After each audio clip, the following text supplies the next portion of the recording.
sebagai rahmatnya agar dapat hidup berkasih sayang laki-laki dan perempuan, agar dapat mengembangkan keturunan terus perjuangan.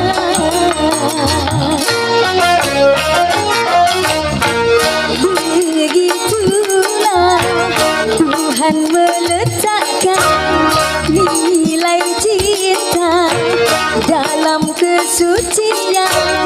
Jadi janganlah kau menyalahgunakan sebagai peluas nafsu setan. Dan juga janganlah cinta kau jadikan alat pembuat kerusakan.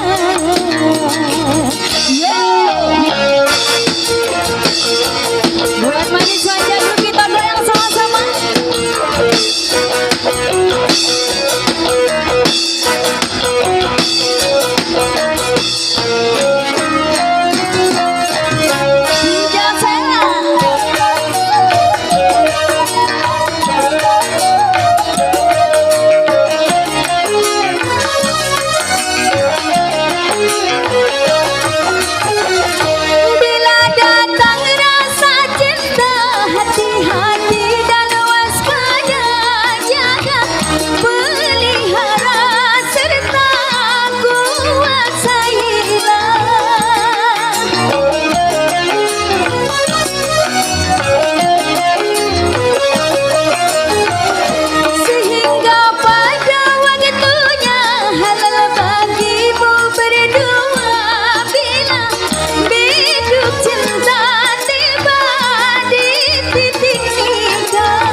Tunas muda berguguran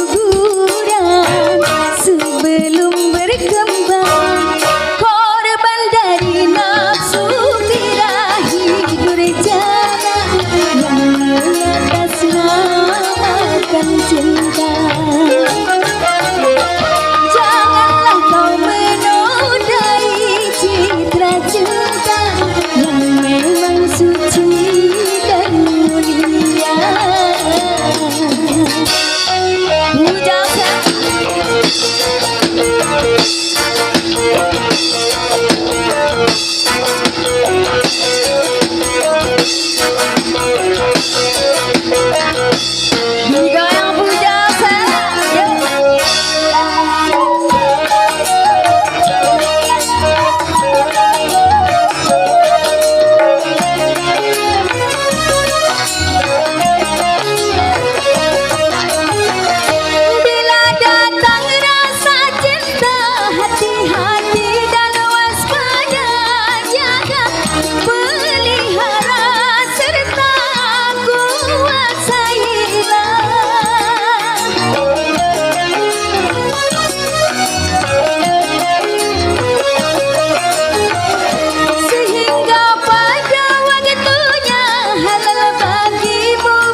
Tunas muda berguguran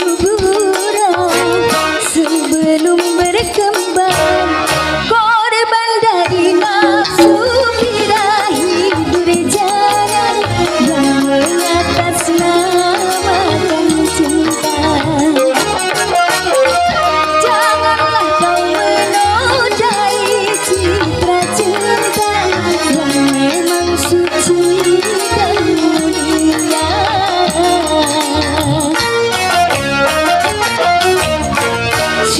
Syukurilah anugerah cinta, pelihara nilai citra cinta